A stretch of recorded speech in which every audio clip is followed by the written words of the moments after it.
بسم اللہ الرحمن الرحیم۔ مادام کیوری کا 8واں باب ہے شادی۔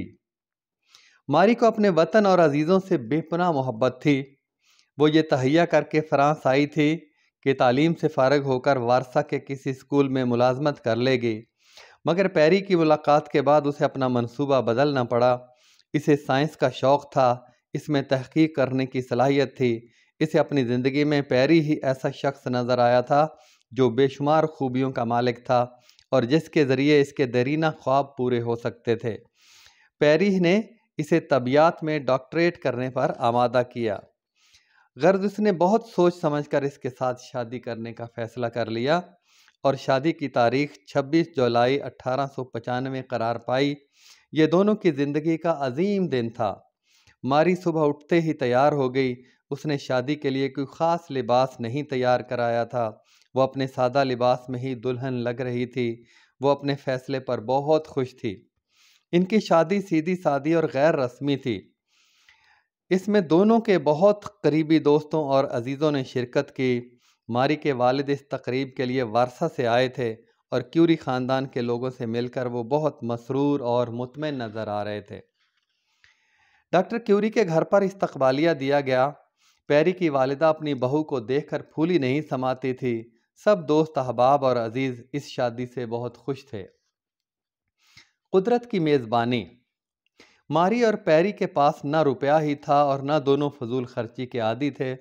انہوں نے آپس میں صلاح مشورہ کر کے تحفے کے روپے سے 2 سائیکلیں خریدیں اور جنگلوں میں سیر کرنے کا پروگرام بنایا۔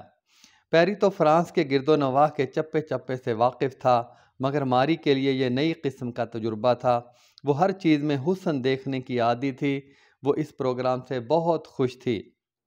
اس نے سلیقے سے ناشتہ ٹوکری میں رکھا اور تھیلے میں ضروری چیزیں اور کپڑے، پھر دونوں نے جنگل کی راہ لی۔ یہ زمانہ خوشیوں سے بھرپور تھا۔ انہیں ایسا محسوس ہوتا تھا کہ فطرت ان کی میزبان ہے۔ وہ اپنے لامحدود حسن اور رنگینیوں کے ساتھ ان کے استقبال کو تیار تھی۔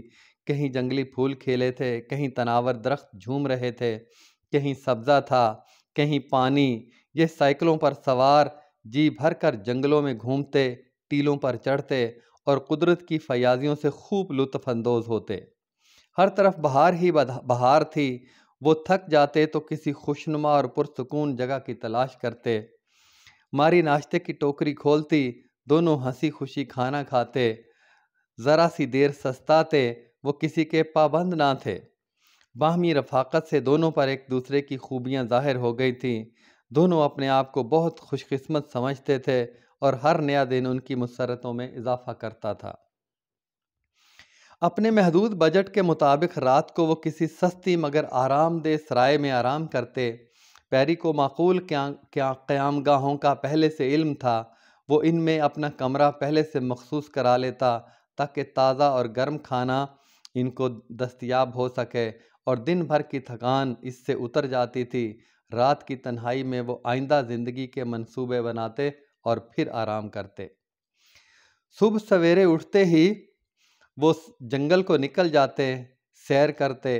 اگر مطلع صاف ہوتا تو وہ ستاروں کی چھاؤں میں روانہ ہو جاتے۔ یہ شادی کے بعد ان کی پہلی سیر تھی، جسے دونوں کی قربت نے بہت حسین بنا دیا تھا۔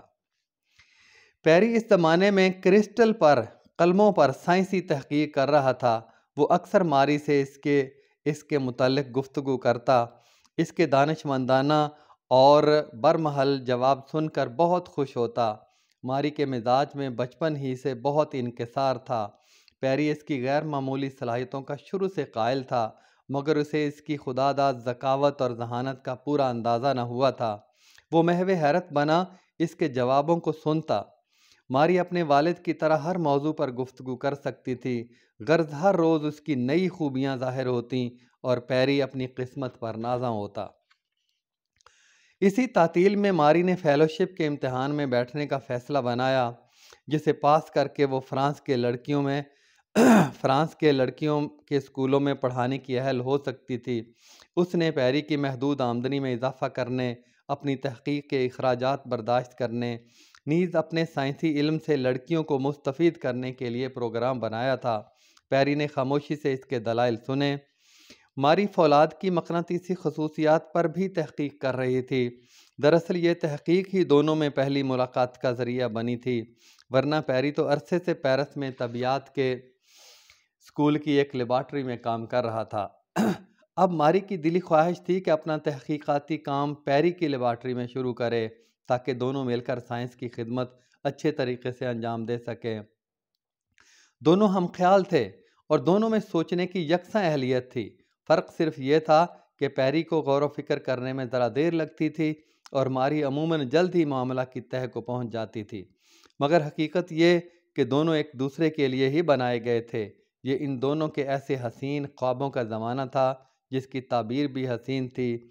انہیں ہر شے میں دلکشی اور دل فریبی نظر آتی تھی۔ ان کی مسرتوں